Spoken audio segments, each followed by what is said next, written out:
This is a quick video on Survanta. So we use Survanta in the case of a baby who has, who's so quite preterm and has respiratory distress syndrome. So we may give Survanta in the case of prevention. So we anticipate a baby under 32 weeks and we get ready for intubation and giving Survanta through the tube. The ET tube, and so that baby, we try to get into the baby within about 15 minutes.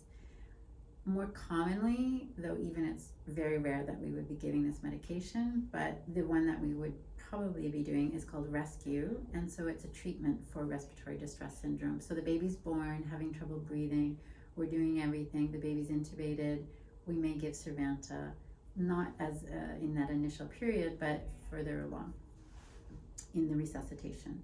Okay, so let's pretend this is our baby and the baby's intubated, receiving some sort of ventilator respiration support. So we've got the in-hello or the respiratory therapist providing ventilation for the baby. So the baby's intubated. So the baby has to be intubated in order to give Survanta. So I gather my supplies. So I need Survanta, it's in the fridge. It's a kind of a soapy liquid, and so it helps the baby's lungs expand easily. When the baby's first born, preterm, they have trouble taking that breath. It's quite kind of sticky, I guess you could say, and the Survanta you can put in the lungs to make it easier for them, for it to expand. So you'll find the Survanta in the fridge. In anticipation of giving Survanta, you want to hold on to the jar for 8 minutes, or you could just put it in your bra if you're a woman, you have one, or you can leave it on the counter for about 20 minutes for it to come up to room temperature. If you've already warmed it up once, you can write the date on it and put it back in the fridge. We can warm them up twice before disposing. It's about $600 for the smaller one, so we don't tend to just like throw it out as easily. So after one warm up, it can go back in the fridge and be used one more time, or get ready for it one more time. There's two sizes. There's 100 milligrams for 4 mil, a 4 mil size, and an 8 mil size. It's the same dose, okay? So it's 100 milligrams per mil. So the dose doesn't change. It's just two different size bottles that you may find in the fridge. So here in Kuujjuaq, we have it in the fridge, and also the midwife will bring it to the village in her medevac bag. So in terms of my supplies, I need my Survanta. I need an endotracheal tube, the same one that the baby's intubated with, because I'm going to use it to measure the tube that I'll put through to administer the Survanta. So let's say the baby has a 2.5 ET tube that it's intubated with, and so I'm going to grab a 2.5 ET tube. I'm going to grab a 5 French feeding tube. It's the one with the green, you can check it's a green top part. I need an alcohol swab to clean the top of my Survanta bottles, a 10 ml syringe, and an 18 gauge needle to draw up the Survanta. I also need a pair of scissors, so I grabbed a suture kit, so I have a sterile pair of scissors. And now I'm going to measure my feeding tube. So I don't want to open this one just because it wastes it. I couldn't find any in our teaching kit. So I have a feeding tube already pre-measured, so I'm just going to verify it's the right size. So I'm going to run this feeding tube into my endotracheal tube and measure that it doesn't come out the end. So in a brand new feeding tube, the tube will be way out here. I'm going to take my sterile scissors and I'm going to cut the end so there's nothing sticking out the end of the endotracheal tube. This way, when I administer the medication through the baby's endotracheal tube, that's the same size as this one, the medication isn't going to get stuck in here. It's just going to come out the end where the baby, where the endotracheal tube is placed right above the baby's lungs, one on each side. Okay, so I have my feeding tube measured, it's ready. And now I'm going to draw up the Survanta. So I open my 10 ml syringe. And in this case, let's say the baby is 1.7 kilos. So they quickly figured out how to weigh the baby while they kept the baby stable. That's always a trick.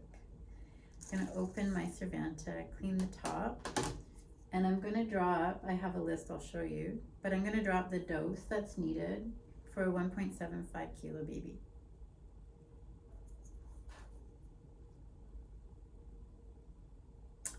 So I look at the Survanta and it's opaque, so you can't see through it. It's not like water. It's kind of a thick, milky fluid.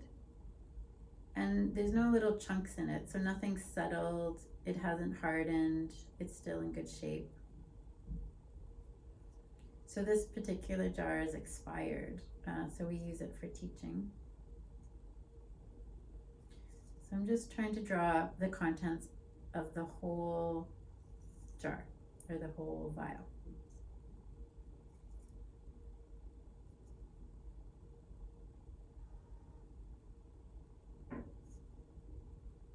Good. So in the syringe I have 10 mils, but when I look on my list that I'll show you in a sec, I only need 7.2. So I'm gonna dispose of this part of it. So I'm gonna just get rid of my needle, and I'm gonna put on my catheter. So I'm gonna keep my catheter in the endotracheal tube, it just keeps it cleaner.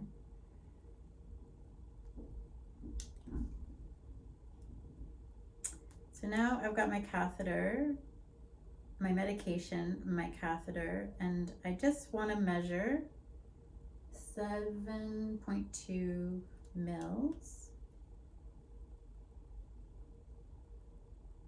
So what I'm doing is I'm drawing up the medication.